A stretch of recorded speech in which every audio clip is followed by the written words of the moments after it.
Hey, what's up, everybody? Welcome to the Think Computers weekly tech podcast. Let me get that right. Bob's got me all psyched up for doing the intro here. But this is episode 211, and this week's podcast is brought to you by Amazon.com. You can go to thinkcomputers.org/Amazon. That'll kind of link you to our site and click through there so that you can help support us by buying things, checking out those links in our reviews as well. Anytime you click one of those, we can kind of make some little kickback on that. So with me, as always, is Bob. What's up, Bob? What's up, man? You did I'm just like, it's been a week, so you did decent on the intro. You are single parenting since your wife is out of town for right? Yes. Yeah. I got so like 2 more days of this, so you're having a little trouble. It's okay. Can't even find time to shave. Is how no. I mean, I'm in the same boat. I don't really. Yep.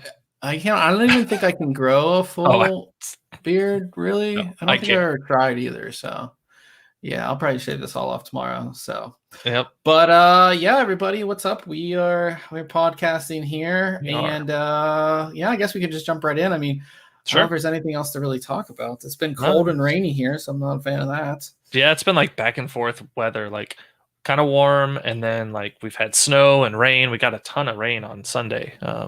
It's just all over the place. It's been cold and rainy all day today, and I'm just not a fan at all. Yeah.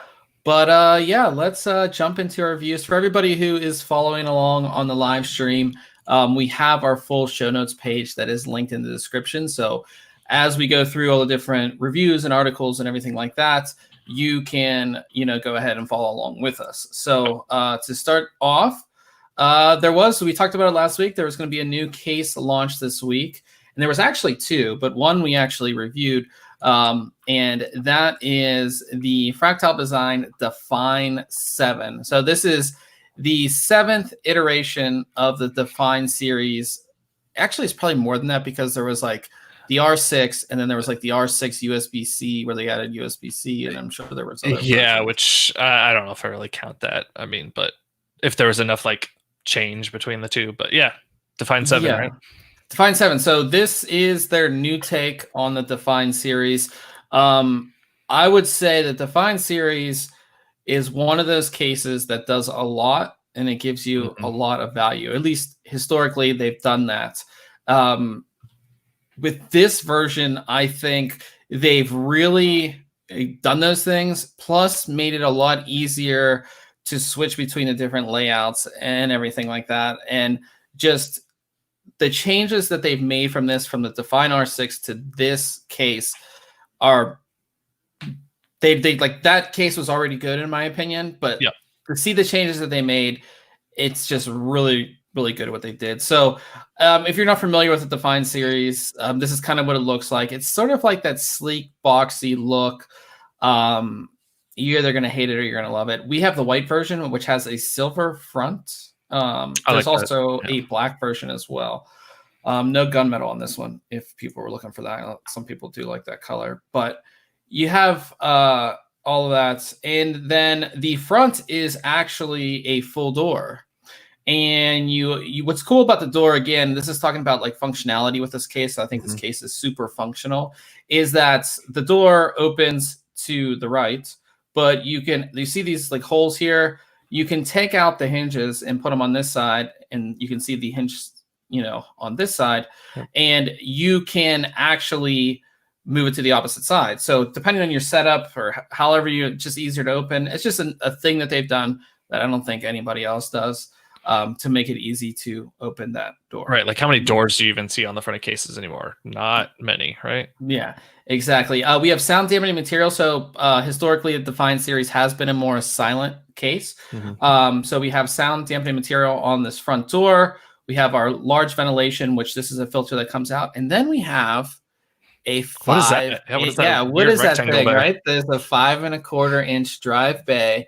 And, for this type of case, it does make sense just for the fact that this case can be configured with up to 14 hard drives. So for people pulling data or burning things or, still need that optical drive, you have it here. I like that we have the door so it's hidden so it doesn't ruin the front of the case. But you do have it there. And if you're not using it, this is also ventilated.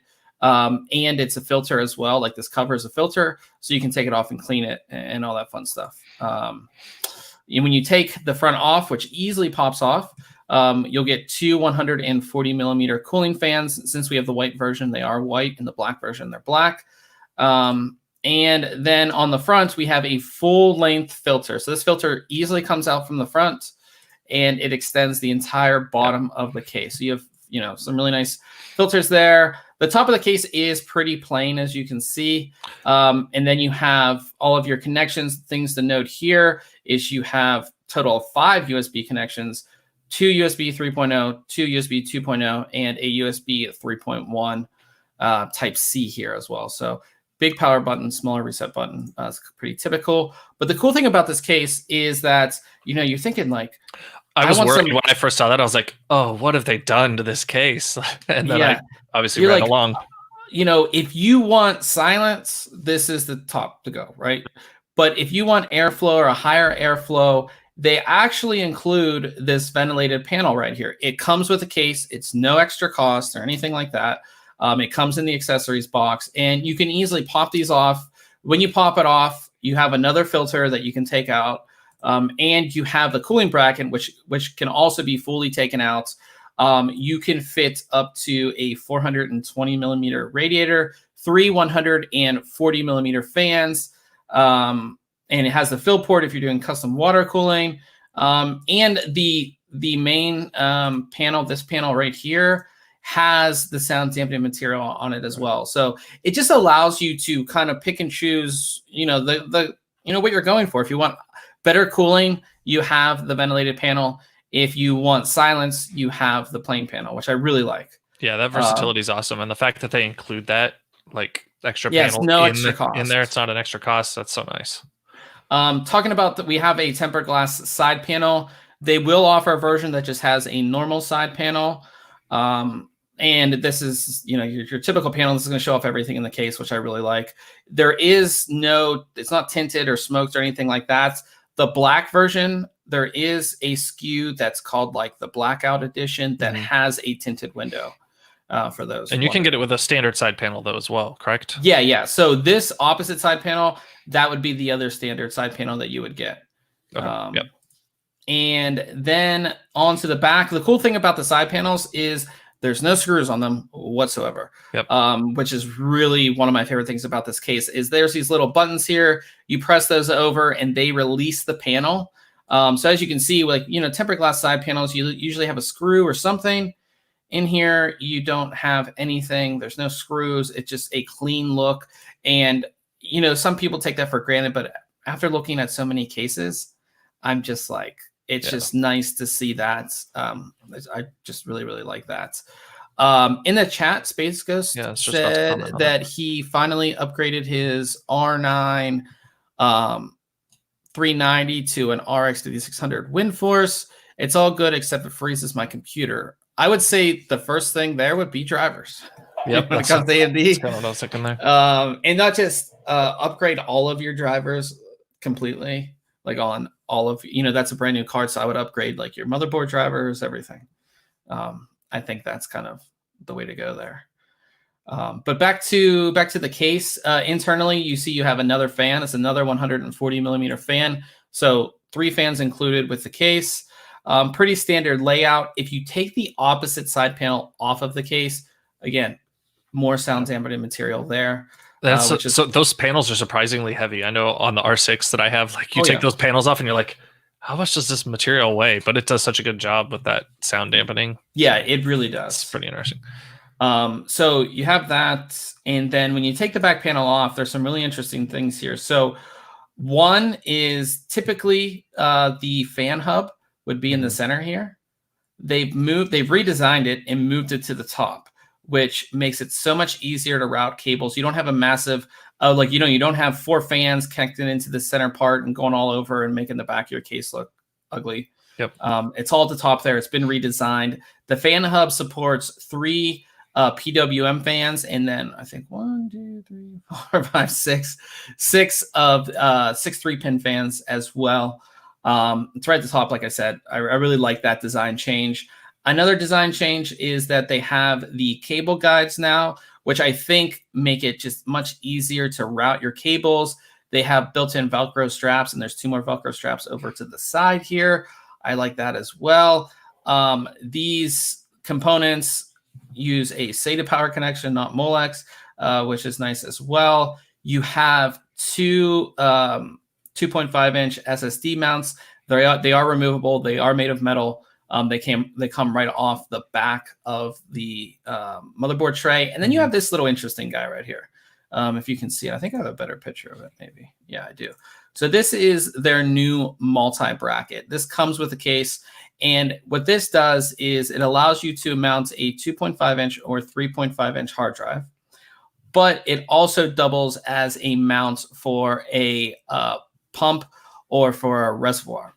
So typically, when it comes to cases, a res mount or a pump mount would be extra. And what's great about this is that it can be mounted on any 120 millimeter mount in the case. It also can be mounted in the front of the case. You can see these holes here. That's what they're for. So typically, you would find like a pump res would go kind of like right here. And it's already ready to go for you. So you wouldn't have to buy that extra piece that, again, other cases, it costs extra when it comes to that stuff. So you have that. And then you have the new cable guard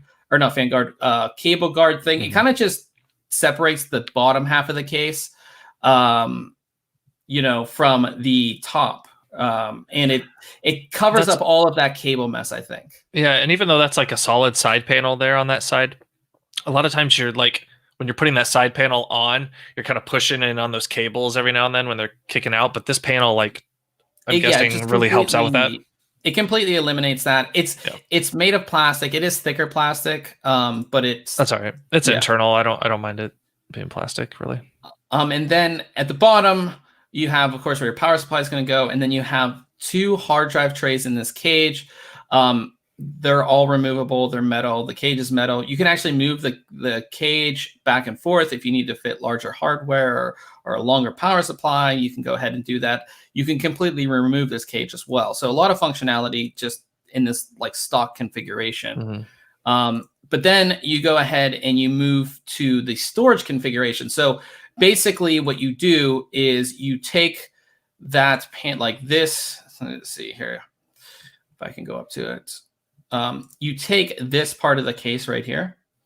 Yep. And you move it to the opposite side. So as you can see here, I've gone ahead and I moved it to this side now. And now I'm in the storage configuration. And what they do is they include 4 more of these trays. And as you can see, the trays mount in there. So by default, you would have 6 trays total, but you can actually buy more.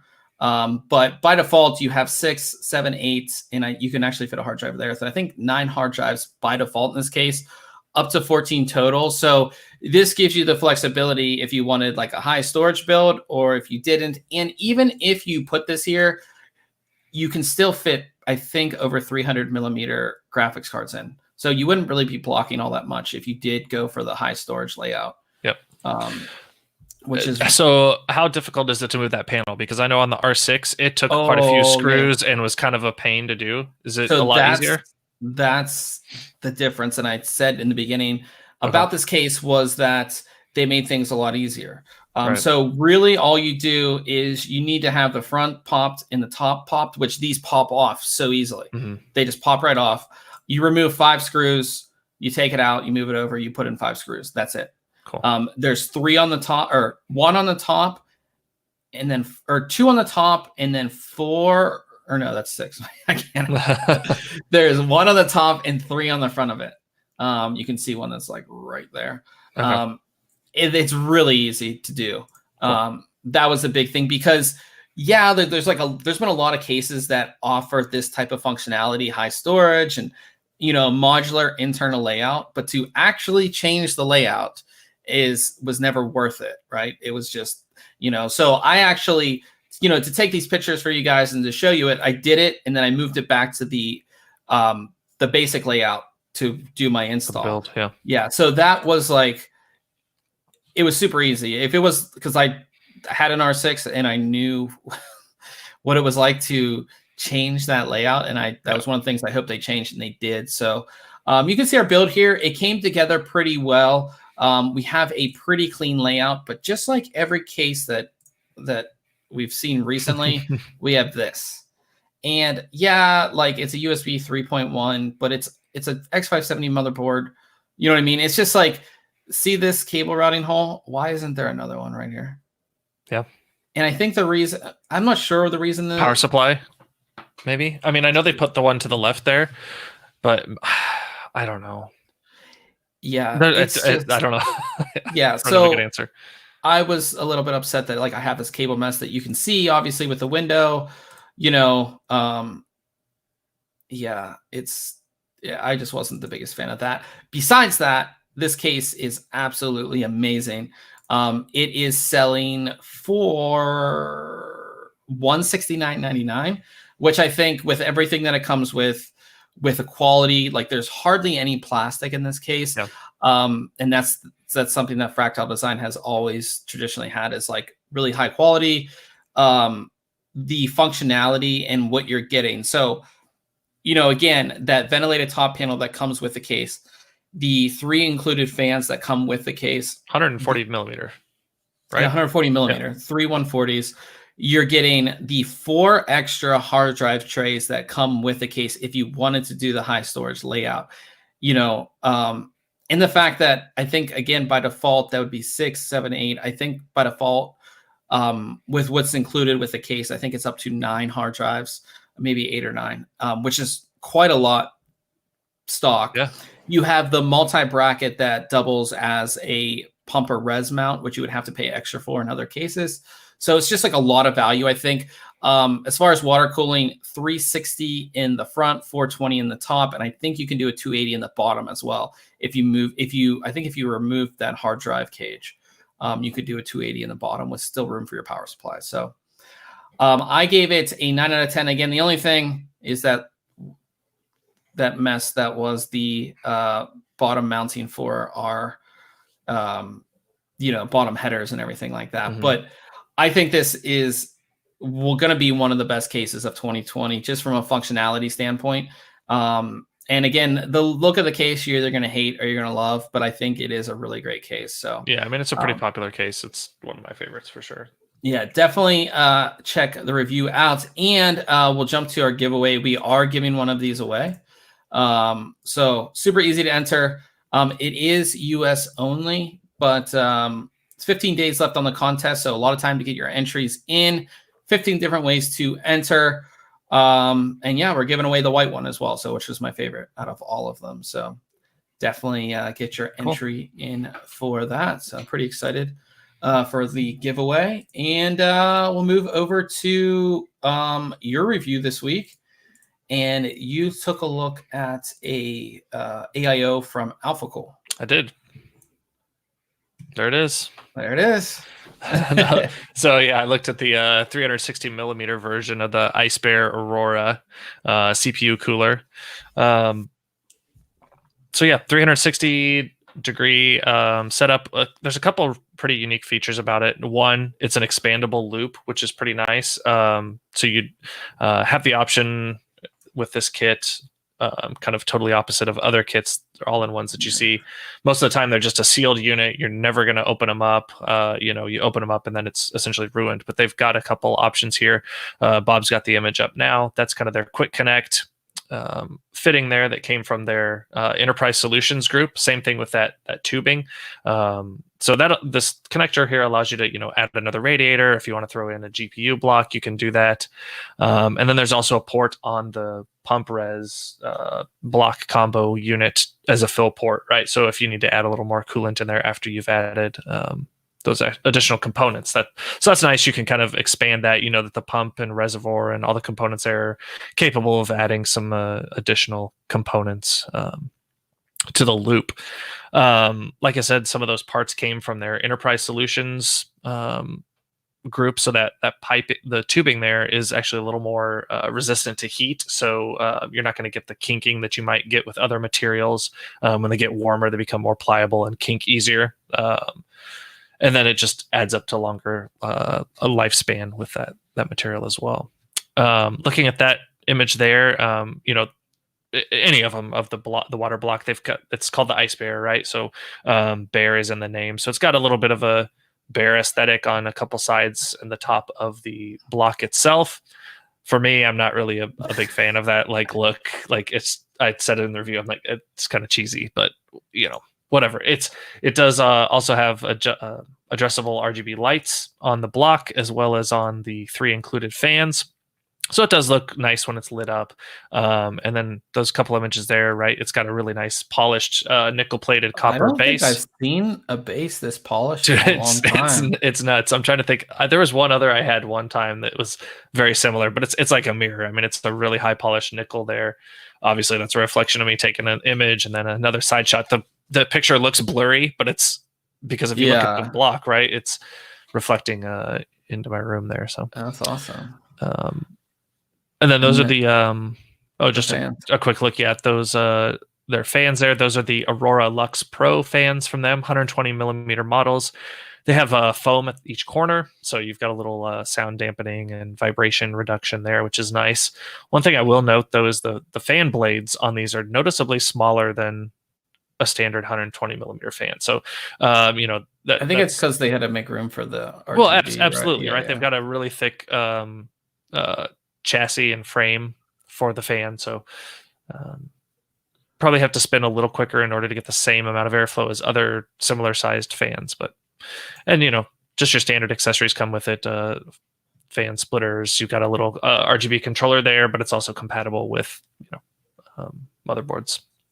And then going into well, actually, talk about installation, because we talk about this. And that can kill a product. Right. How was the block installation? Was it easy? Block install wasn't bad. So one thing that I, is a little tough is it's actually pretty easy, but you have these clips that slide into the bottom of the water block itself. So in that first picture there, I've got one half of it in. You slide the other half over, and they kind of clip to each other and hold each other in. There's no screws holding it in. It's really just a pressure fitting between the two. They kind of snap together. So if you have to take that block off, it takes a little bit of work to unsnap them from each other. Gotcha. So that's just something to keep in mind. That's where, like I said in the review, reading over the instructions is pretty important because it does make a difference on this block, which side is up, and the recommended side. So just keep that in mind there. And then, we've got a couple screws on the end with springs. You do have to take off. In our case, we have an AMD test system, so we're using the AM4 mounting hardware. We do have to take off those blocks that come pre-installed on your motherboard, but really that's just 4 screws, and then you place these 4 screws in. And so you use the AMD backplate? Yes, you do. You use the AMD backplate for that installation, correct. So nice. We've got those taken off there, add a little thermopaste, and throw the block on. Nice. Placement of the fill port looks awkward to refill without adding air to the loop. Otherwise, I feel like it. Yeah, I mean, adding air to the loop, really with anything. Sorry, I'm talking through chat here. Old man was making a comment there. The fill port. Yeah, adding liquid to any loop really is potential to add air to the system. So, a little bit of rotating your case as best you can when it's on will kind of help out with that. But kind of like we talked about. The fan hub there, actually, I'm installing it in the Define R6, which is kind of funny. But there's a little bit of cable mess when you consider 3 RGB fans. So you've got not only their power connection, but their lighting cabling as well. But it's as long as you take your time and sort things out, you can make a good use of your space. And the fans aren't daisy chainable. They are daisy chainable, correct? They are, but with wires, right? There's no little wire. That you can't. You've seen there's a little plug on the frame of the fan or something. No, they're all daisy chainable via cables. Gotcha. Correct. And then when you have it all together, I think the lighting is really nice on this. It is. The colors turn out really nice. Multiple light settings you can adjust with that controller. You can adjust the speed, the colors of certain lighting settings. I assume it's all one, right? So you're not controlling the individual fans. You're not controlling the fans independent of the block. Correct, because the block also has not only has its power connection to run the pump. It also has a RGB connection as well, which is daisy chained into that. I'm into the assuming same because link. there is the controller, there's no software control on this. Correct. It's just that hardware controller. Gotcha. And then the CPU is all PWM based. Yes. So yeah. Interesting. Yep. So yeah, no, the lighting looks good. Performance wise, I was pretty happy with it. Idle temperatures. I'll get to this. Yeah, idle temperatures were tied for our best so far in our new test bench there. At 24 degrees, you know, that it kind of makes sense that it's performs the best. It's the largest one that we've tested so far on this setup. So the idle temp of a 360 millimeter kit was also tied with the Corsair H115i, which is a 280 millimeter kit. But really, at these idle temperatures, they're all pretty favorable. But then once we put a load on this, it was really impressive, being quite a bit of a difference between this system and the next one up. Right, we go from 37 degrees to 44 degrees. That's a big difference. Yeah, it was huge. It was great. Very impressed with the performance How's of this kit. Noise? Noise isn't bad at all. That's running, you know, less than 1,000 RPMs on the fans, so you're really not hearing the system at all. Nice. Yeah. Nice. And then you gave it I believe I gave it a 9 out of 10 and recommended. Nice. Yeah, so good performance. It's all copper components as well, right? The radiator is a copper core. A lot of times on these AiOs, to save money, manufacturers will throw in an aluminum core and still use copper in the block, and then you have to worry about those metals reacting with each other and causing issues down the line. But this Alphacool kit uses all copper cooling components, which is really nice there. So you get a little better performance there. Can you scroll down just a bit to my pros and cons? Yeah, the tubing felt a little bit short on installation, especially on a 360 millimeter size. When you get the fittings that far away from your CPU, it can make installation and just working inside the case a little more difficult. And then obviously I'm not a fan of the bare aesthetic, but that's, you know, personal preference. Yeah, I think the price is really good. Yeah, so the price is pretty nice. It's not available on Amazon yet. Nope. But you can buy it directly from Alphacool. And if you convert euros, it's $157, which 360 millimeter expandable all-in-one with RGB lighting. Yeah, and I know you don't get software control, but you do get the RGB controller. I mean, yeah, I like that. You know, no, I think the value is there. Yeah, not much holding it back, really. Yeah, so definitely check out that review as well. Pretty impressed by that. I think that just, you know, just using a copper core radiator gives them probably a lot better performance. Yep. And you're not going to find many of these other brands, the Corsairs, the Thermaltakes, any of the other brands. Like, besides EK, I don't know who else in their AiO line is using copper core. Right. So nope. Yeah, so definitely check out that review. Very awesome kit there. And then I took a look at a super fast portable hard drive, which I'm a fan of. We talked about it last week.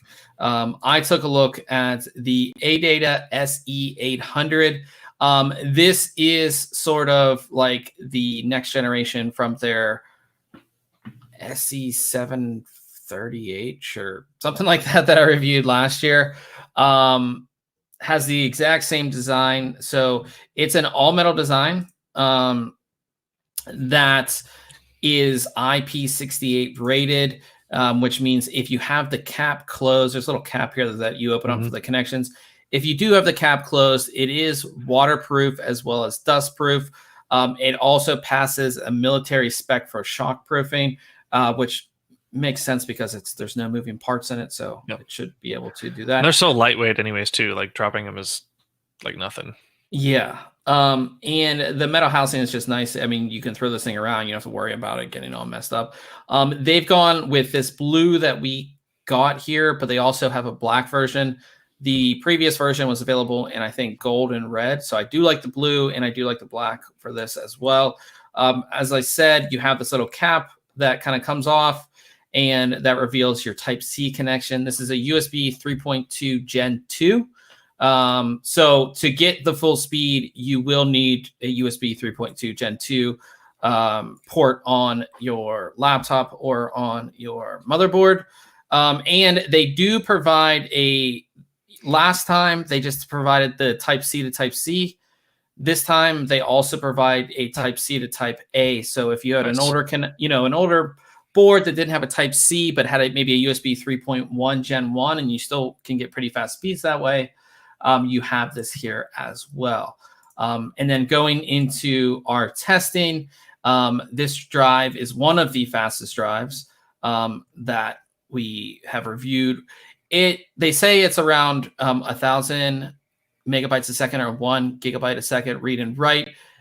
A lot of times, especially when you don't review the higher capacity drive, it will be a little bit lower. But I mean, 941 megabytes a second read and 851 megabytes a second write is very fast for a USB, for a portable USB drive.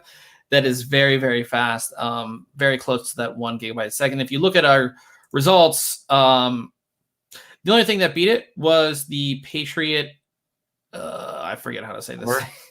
Evolver, however you want to say it. And that is because that was actually a Thunderbolt 3 drive. This is just USB 3.2 Gen 2. And you can see the SE730H from last year was about half the speed. So big difference there from, the previous generation, which I like to see. Again, the speeds are just great on this. And I think with a lot of these drives, you're going to see that type of speed. You know what I mean? You're going to see very, very fast speeds across this entire drive. I really didn't find anything wrong with this. It's a portable drive that's made to be fast. The speeds are there. I like the form factor. I like the metal casing. I do like that it does have the IP68 rating. A lot of people might not think that be a big deal, but I think I remember last year I went on a hiking trip and I had my camera backpack, which does have the waterproof tarp thingy, but it started pouring down rain and we're 2 miles. About that. Yeah, we're 2 miles into the woods, so it was we weren't getting cover anytime soon. And I put the cover on my bag and we ran back, but I mean the inside of my bag still got wet. So I had the older one, the SE730 in there, and it was fine. You know what I mean? So there's just those chance moments where something might happen, or you just might drop it out in a puddle or something. It's just good that it has that. And I think the price is good. The 512 gigabyte version is $99. So that's not bad at all. And Old Man said that's faster than SATA 3. It definitely is, and that's why I like it. I edit a lot of video on the go, and that's what I use for my editing drive, so I can switch it between my main computer, and my laptop and things like that. So I love the speed. So we have actually 2 more of these USB 3.2 Gen 2 drives. So it'll be interesting to see how, this drive fares against those, but those will be in the future. But like I said, I gave it a 10 out of 10. If you're looking for super fast portable storage, this is definitely a drive that would be on the top of my list for sure. So we will move on to Case Mod Friday. And this week we have a really interesting build in a test sort of bench thing that I love these cases. I love this brand and what they've been doing, especially with this one. This is the Hydra mini build from Dutch PC Builds, and this Hydra test bench is awesome. They make a full size one as well, but this is the mini ITX version. And what he has done is he's actually modified this with another this back plate here for the radiators, as well as this the top mounting for the pump res here. And I just think that, if you've seen this Hydra Mini, it is tiny. And the fact that he's able to add this stuff on and still keep something that you could easily pick up, right? And just take to a LAN party. is completely awesome. And it's also cool to see a build that works well, I think, without hard tubing, right? Yeah, I mean, you look at these and they just look so stealthy, right? That tubing it's got that matte black finish. Those fittings are awesome. I love that plate at the top. While it kind of looks like a distro plate with all those connections with those EK fittings in the middle, it's just like a panel that those tubes are going through. Yeah. But yeah, I think it looks awesome. I love how the blocks look. I guess the GPU block is polished, and then it's just got that nice brushed metal and black look. Yeah, and here's the back where like he just made this custom housing for the radiators. Yeah, and those fittings I'm in love with. Those just look awesome. Yeah. Everything about this is just really, really cool. And I think a lot of people have been asking like how he did this, because I think a lot of people have tried to do builds with the Hydra Mini, and it's just, it's so small, and to make it look like you haven't added on like this monstrosity of something, I think that this build is just awesome. So definitely check it out. Definitely check out Dutch PC Builds. We have their Facebook linked here. Just awesome. So definitely go ahead and check that out. And then back to contests. We already talked about the Define 7 that you can win, but we still have 2 days left for our $50 gift card contest. So if you're listening to this early enough, or you're on the live stream and you haven't entered yet, just go up to contests right here on the website, and then you can go ahead and get your entry in. 2 days left. $50 gift card to any online store. As long as I can buy you a digital gift card for it, I'll buy you a digital gift card for it. So 11 different ways to enter this one. This is completely worldwide. Again, as long as I can buy you a $50 gift card in your currency, or however, whatever it may be, get your entry in, and we'll be announcing that in, it seems like, 2 days. So pretty excited about that one. And we'll move on to news. And we have some information on Big Navi, or the supposed 4K card coming from AMD. I think this is Lisa Su, AMD CEO, talked about it. They said they will have it this year. There will be a Big Navi card. Everybody's super excited about it. I think for the cost perspective, compared to like a 2080 Ti, if it can compete at that level. So pretty exciting. So the first little bit of news is that these new AMD listings had hit the Korean RRA certification. So to get something into Korea, it has to go through the certification, which has a, just like the what's the other one? The U. Is it that C? I forget the other one. The Europe one or whatever. Yep. But in any case, all these records are public. They have to be made public. And if you look at this list, we have this whole list of all these cards and the model numbers and when they were registered.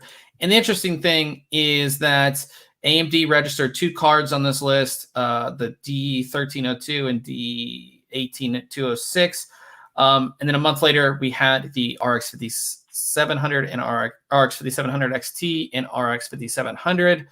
And then the RX 5500, which was the D18902. This was registered November 27th, and then the card was released December 12th. And then the same thing with the 5600 XT on this list. So we do see the new entries are the D32310 and D30201, which were listed on February 3rd and February 19th. So, you know, typically it's a month later we see a card. Quick, yeah. So could this be Big Navi? We don't know. It is something that's like, okay, this is a new card. Right? Yeah. Based on previous releases, yes, this looks like it is Big Navi, but that's all we know. But our next story makes you think that it might be real. Yeah. So we see that D323, same number again, right? In this screenshot or picture of a screen, which again might be fake, we don't know, from SK Hynix. And SK Hynix, if you're not familiar, They mainly make memory, but they also make SSDs. And a lot of their memory is used in graphics cards. And if we look at this, we see this, whatever this is, this D32310, we see 5,120 shading units, which would be stream processors, 80 compute units, 320 TMUs, 96 ROPs, and 24 gigabytes of HBM2E storage. This many stream processors is double that we saw from Navi 10. And having 24 gigabytes of HBM2 is a lot. Yeah. For HBM2. HBM2 is supposed to launch this year, or HBM2E is supposed to launch this year. And it's 24 gigabytes. Maybe this is like the max. Yeah, like the max or the enterprise version or something. Probably would be 16 gigabytes or 8.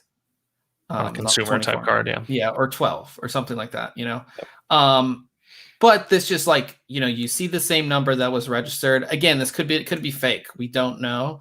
But you see over here this is Chinese, right? What? No, that's Korean. That's Korean. Okay, yeah. Sorry.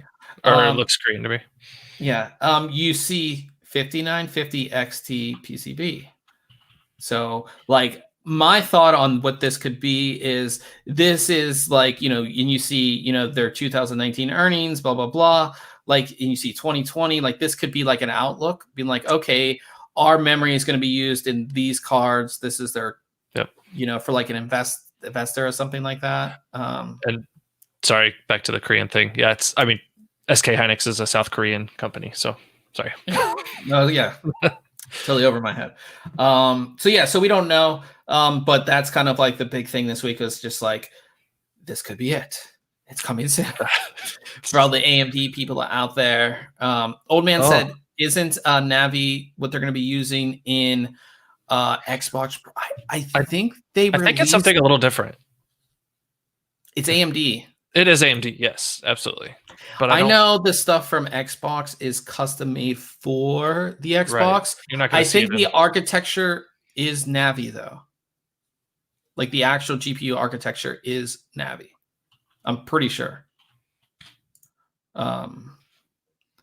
So I don't know specifically. I know they did release something came out this week. I didn't post about it because I don't cover console stuff, but I'm pretty sure that was. Yeah, I mean what I'm seeing here on an article is just a custom Navi based GPU. Yeah. But talking about AMD, if you're super excited about a big Navi and or you're rocking a Ryzen processor and you want to get some AMD gear, they opened a poorly designed fan shop where you can buy gear if you want to, which I think is cool. I think it's long overdue, honestly. Like, who doesn't want like a Ryzen t-shirt? I have 2, which AMD sent me.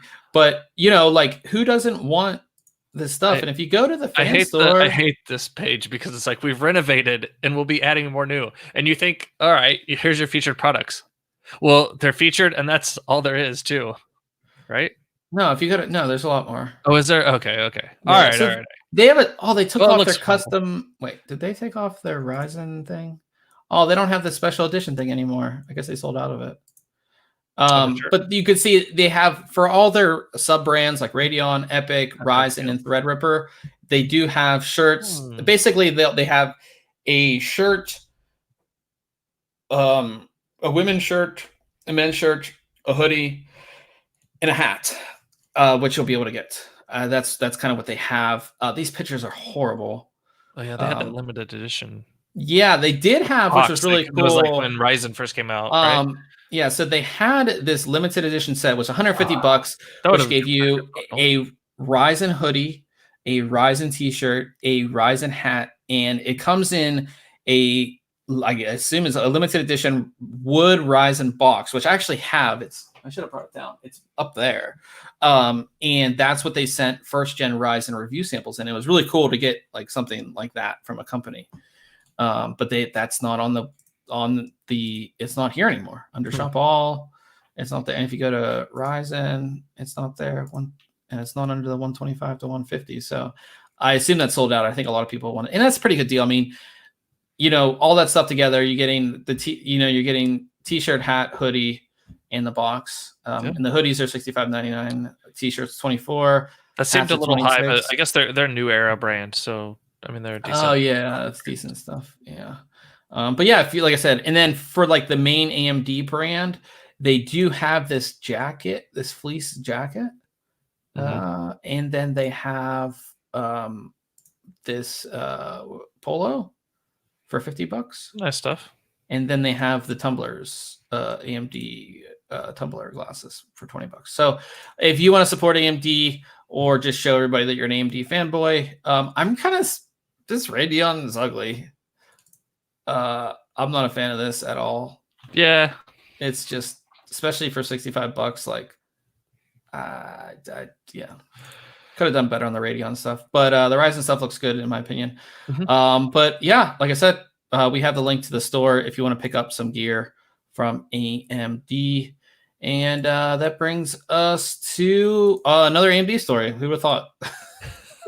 This is like the AMD podcast, but there really hasn't been a whole lot of news. But this news comes from Lenovo, and they've updated their ThinkPad portfolio with Ryzen 4000 series parts, mobile parts, and they're the first vendor to offer Ryzen Pro 4000 mobile processors. We have all the information on all the units, but they'll be available in both Intel and AMD, but they will have an AMD SKU for each part, which is great for AMD.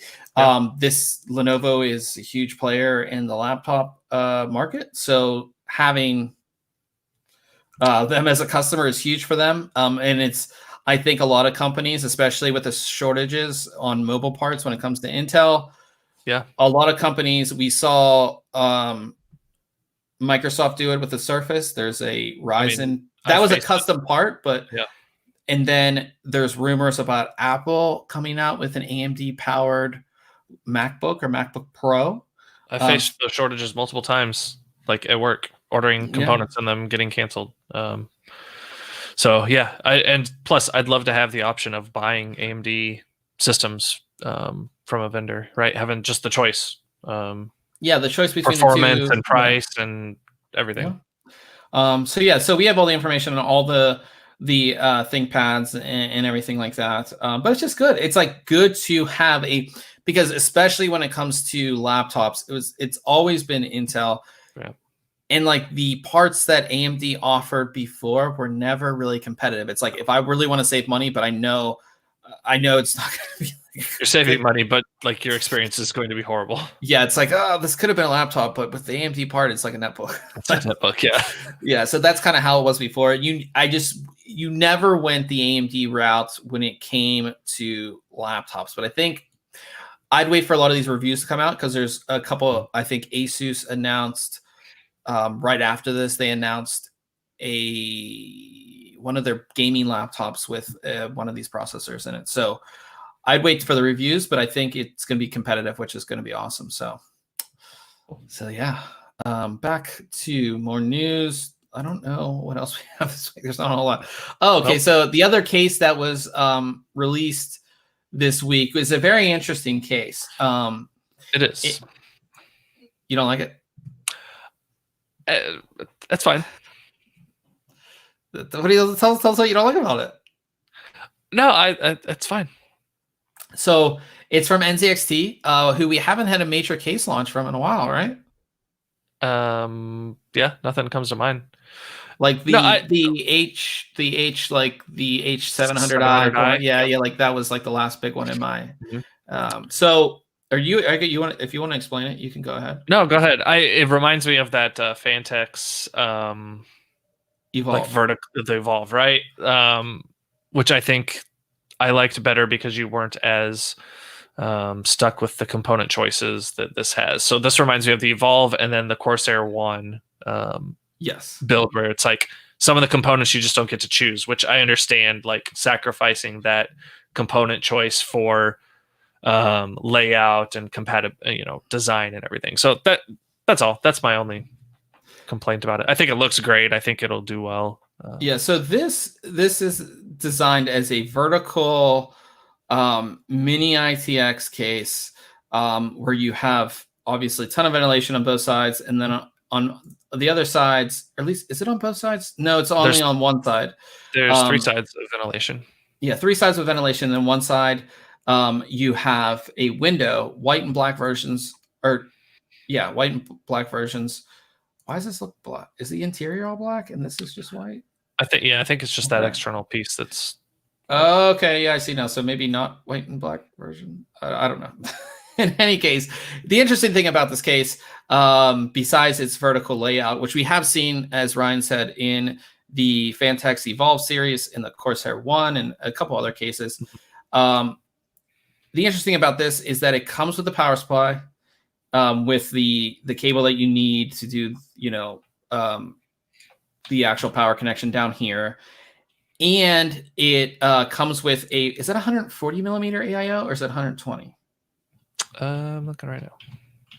I believe either way, I think it's a pretty unique design because I'm almost positive that the pump is in the radiator on this one.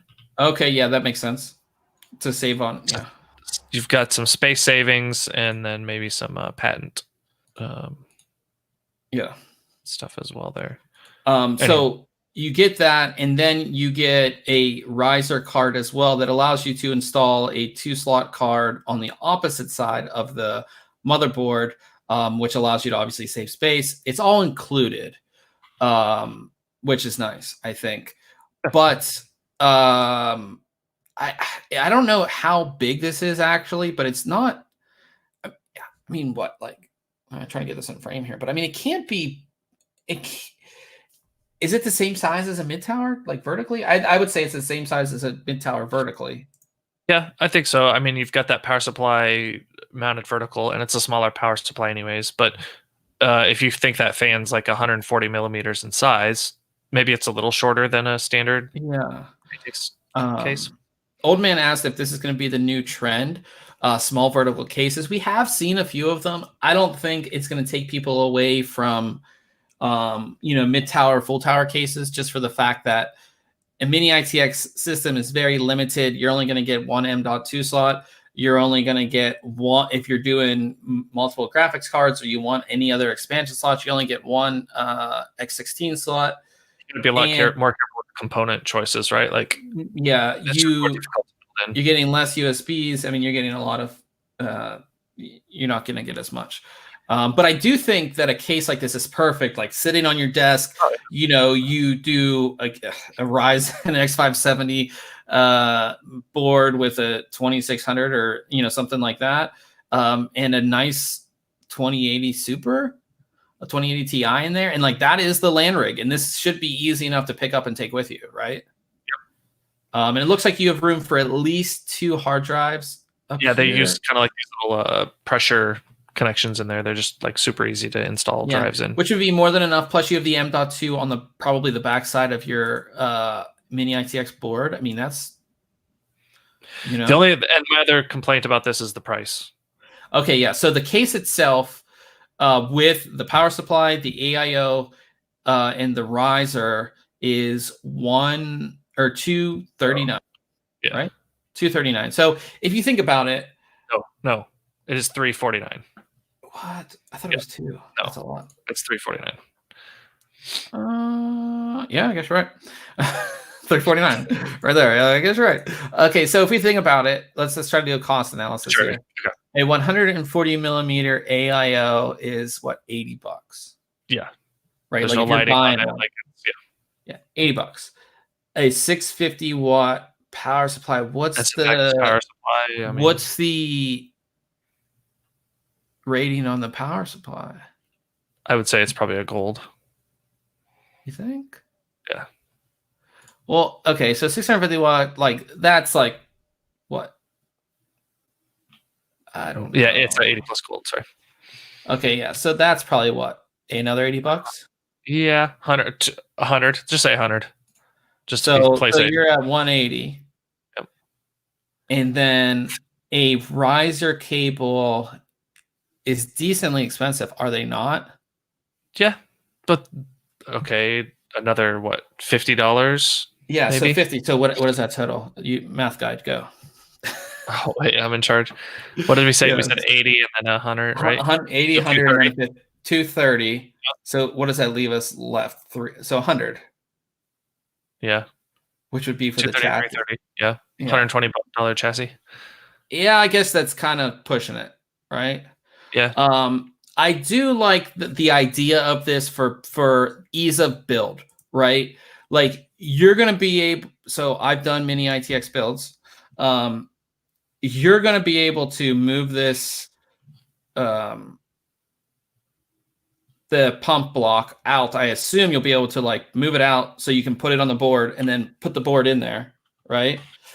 You're not going to have a hard time fitting the graphics card because it has its own spot on the opposite side of the case right here. You know what I mean? Mm-hmm. The power supply is in there. It's made to be small. Like I think for an instant, like again, NZXT has been kind of on this thing of like ease of use for the user, right? Right. So I think that solves that problem. They're also going to have a build. Their custom pre-builds called BLD or build. They'll have one with this as well. So yeah.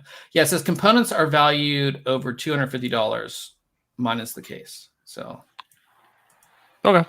yeah, it's fair. I think that there's better cases. It seems like a lot for a case, a cooler, and a power supply. Yes. But, for the size. But then again, like you think about a $200 case or that Fractal case, right, was $169. Yeah. Is that right? So I mean, you start adding in a 650 watt power supply and a 120 millimeter cooler.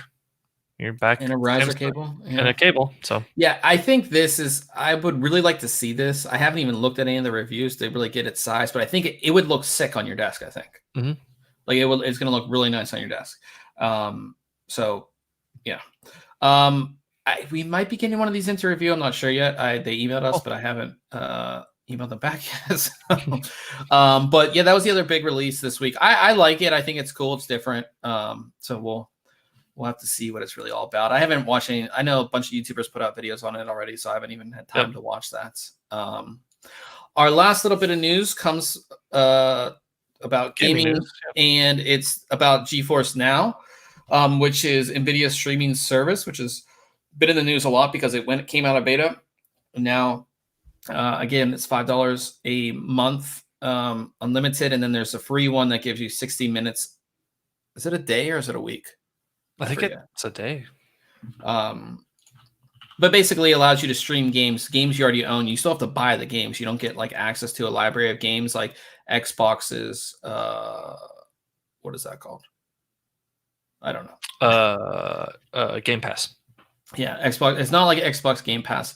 It allows you to stream games so you can stream them on like a phone, or you can stream them on an underpowered device like a laptop or a MacBook or something like that, where you can play your AAA title at super crazy things. And if you have a good enough internet connection, you'll be able to play it. So the first little bit of news is that probably the most hyped game coming out this fall, Cyberpunk 2077, is coming to GeForce NOW, and it will be available day one. So you can buy this game. If you have GeForce NOW, you can install it day one, and you can stream it to your Android phone if you really wanted to play it that way. I think that's really cool for this game because from what it looks like, the game's gonna like run awesome if you have great hardware, right? And so folks that don't and just want to play on their potato, but want everything cranked up, are going to be able to do it. I think that's pretty awesome. I knew there was some type of catch with that Cyberpunk 2080 Ti, because I was like, yeah, like it's a cool game, but it's not out yet. Like, why is this? Why are we? Yeah, makes more sense now. Yeah, so this was kind of like the catch there. I think, Yeah. So that's the good news. The bad news is that Bethesda pulled all of their games from the service. So I think, from what I understand, publishers were allowed to have their games on GeForce Now through its entire beta phase at no cost to the publisher. Okay. But now that it's out of beta, there's a cost associated with having your games on the service. And a lot of publishers are like, no, I don't want to do that. I didn't realize that was, that makes sense now. Because at first I was like, man, why is everybody pulling out? This seems like a no loss situation here. But if they're having to pay to have their games on there, I see the hesitation. I think that's kind of where it is, and I don't know if they don't see the value yet or whatever. So Bethesda, that is obviously Doom, Fallout, Skyrim, Wolfenstein, Elder Scrolls. The only game that they're leaving on there is Wolfenstein Youngblood, so people can experience it with RTX because it does support real-time ray tracing. So again, the GeForce Now hardware can do that. And this is after Activision Blizzard pulled their library as well. So that was obviously like, that's wow. Pretty big hit. 2 big hits. Two pretty big hits. So GeForce Now is kind of looking rocky from NVIDIA. I mean, getting Cyberpunk day one is a big deal because I think it's going to be a massive game. Maybe they worked it that way. Maybe it worked the other way where GeForce is like, we need the biggest game to come out. We need to make a deal with them. And maybe CD Projekt Red was like, make a custom graphics card for us. Yeah. You know what I mean? To like get some type of trade-off. If we're going to pay you to have if we're going to pay you to put the game on GeForce Now, like we need some type of trade-off maybe. And I mean, this service isn't like you just pay a monthly fee and you get access to these games. You still have to own them, right? They're just running on that service. So, I mean, if you can convince those companies maybe to come back or, say, hey, like you've got these people that maybe wouldn't buy your game because they don't think that their machine's going to run it or run it very well, right? When they can just buy the game, spend essentially a rental fee for hardware.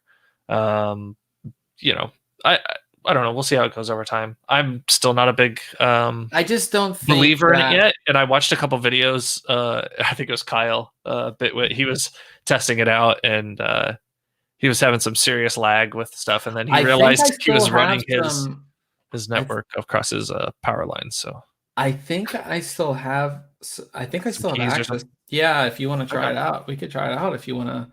I know your internet's faster than mine. So. Yeah. If you ever wanted to try it out. Cool. But yeah, I just especially like if you think about it, like how many people play Skyrim? Like a lot. Still, right? I don't know.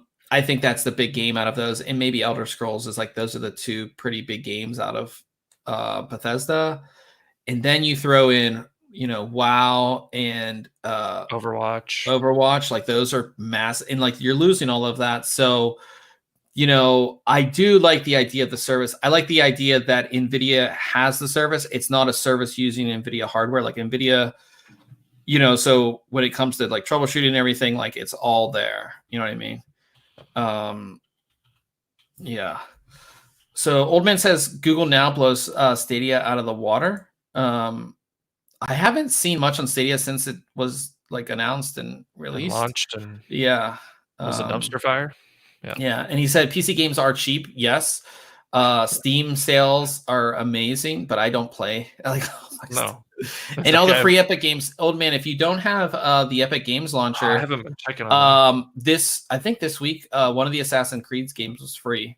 So if you want to check that out as well. Yes, I do. I have I think over 50 games on Epic, and I only play. I stopped playing Fortnite, so I haven't checked for the free games in a while. Who knows what I missed? Yeah. So, but yeah, guys, that is it for news this week.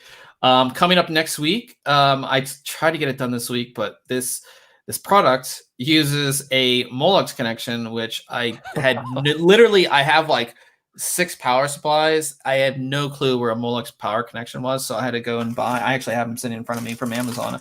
I had to buy these little adapters, which yeah. That's pretty nice looking, that white plastic there. Oh yeah, on the adapter, yeah. And Lamptron's website is not loading for me, so that's awesome. But I will be checking out the Lamptron SM436 fan controller and RGB hub. This basically allows you to connect up to 4 fans and 8 RGB headers, and it's a fan controller, but the RGB is just a pass through to the RGB header on your motherboard. And the reason why that's important is because you get 3 different RGB devices from 3 different companies. Most of them aren't like, the connection to your motherboard isn't daisy chainable. So you can't daisy chain them, and you only have 1 RGB header on your motherboard. So what are you going to do? So this allows you to connect up to 8 to this controller, and then 1 thing from the controller to the motherboard. And then it also has a fan controller, which you can control with a remote. It shows your fan speeds. It shows the percentage that the fan's running. There's also 4 included thermal probes with this, so you can put those throughout the case and have that be displayed as well. It's a pretty cool product. It does have some issues, which I'll talk about, one being that I needed to get these, but we'll go into that in the review. And then finally, I'll be taking a look at that X570 mini ITX motherboard in the ASRock X570 Phantom Gaming ITX TB3. I love. It'd be a nice board for that NZXT case. Yeah, I love these. I just love ITX motherboards, especially X570 generation, because you're getting Gen 4, and you're getting Gen 4 M.2 on the back of this thing. You know what I mean? System. Yeah, just this to think that what you can build with this, especially if you load it up with like a 3900X, again, like a 2080 Ti on this, you have your Gen 4 M.2, like, DDR4, like what you can do with this. It has Wi-Fi 6, so you don't have, you can have the system pretty much anywhere. Just a lot of awesome stuff on this board. So definitely stay tuned for that review. I'm really excited to tell you guys all about that. Now, does that board have the fan on the... It does. You can see it. Okay. I couldn't tell if there was actually a fan there or not. It's a small one, but it's there. Okay. And it's like a built-in heatsink fan, because I think that there's just not a whole lot of space. Right. But yeah, it is there. You can see the little slits for it. But yeah, guys, that is basically it. We come to the end of the podcast, and we talk about, did you do anything tech related? Nope. I just got some more product and got another case. Some light we didn't talk about our video review for the Define 7. I actually did a video review as well. I didn't even mention it. It's a really good video. I loved watching it. Yeah, it was great. Yeah, I'll bring it up here. Hold on. Let's here. I'll bring it up. Anything tech related that I've done in the last week? There's my pretty face. There you are. Yep. And you can check it if you're not into reading our tech content. If I did a video review of the Define 7. It shows everything, all the build and how everything came out, and you guys can go ahead and check all that out. But that's on YouTube. The video is in the review on the in the show notes, so you can check that out. But we did that as well. Cool. I haven't done anything tech related. I'm trying to think. No. I bought these. Time. I bought you bought that. Yep. I bought these on Amazon. You bought those. I just haven't. I've been playing some games. That's about it. I've been looking at audio stuff. Like home audio or like new microphone setup deal. I've been watching a lot of our friend Epos Fox. He does a lot of streaming guides and stuff. Really good stuff there. But besides that, not much of anything else. So yeah. So Yeah, I mean, no if there's tech. someone to watch and like learn from, he's definitely Yeah, he has some really cool stuff out there. So, but as I did say, guys, we have our full show notes page that is right here that has everything that we talked about, and you can go ahead and click through and get all the information. But we'll go ahead and end things here. As I always say, on your favorite podcasting app, websites, it's just Think Computers, all one word. We definitely appreciate it if you would subscribe on either iTunes or any of those services. It definitely helps us out. And if you do like our podcast, leave a review there as well, because it helps us out as well. And if you guys haven't seen, we do have merch. If you want, I'm not wearing my Think Computer shirt, but I know I'm not wearing it tonight. yeah, we're both wearing red shirts. They probably think that I only wear that's the only shirt I have because I've been wearing it like the last I don't know how many weeks since CES. So. Yeah, but yeah, we have hoodies. I think our merch shop is better than AMD. So we have the same things they do. We do have stickers though. They don't have stickers. We have stickers and we have mugs. We don't have tumblers. I probably can add in a tumbler on there. I think. I don't know. But we also have. I don't think we have hats either, do we? No, we don't have hats. I want like a hat like this though, like a beanie. Nah, I want a flex fit hat. I don't want a snapback. I like a flex fit. And nobody, I don't know. They're pretty tough to come by, but they're definitely my favorite kind. We'll see if I can get you one of those with Think Computers logo on it. Is the sticker the one with the like circuitry design? It's not there. There is one of those. I don't want to get up. I have some other ones. Not this one, is it? No, we do have that one as well, though. You can get that one. But anyways, guys, we are gonna sign off for tonight. You are gaming. Ryan muted himself. Yes, Ryan is gaming, and we will be doing that over on Twitch. I will not be joining him because I just have a lot of stuff to get done. But he is gaming over on Twitch, and he says he wants to play Apex. So, yeah, you sent me a couple videos of Stone Mountain. Yes. And he was using the Spitfire just in a kind of unique way, like very versatile, right? He would spam it up close or at medium range, but then he would essentially single shot it from quite a ways away, a lot further than I would think it'd be effective. So that has me like, well, if you play, I will watch you while I finish my other work. So otherwise, yeah, I'll do that, or I may hop on WoW and keep. I don't know if I can watch that, but that's all right. But yeah, Ryan will be over on twitch.tv/ThinkComputers. But we are going to sign off, guys. So we'll see you over on Twitch. So until next week, catch you guys later.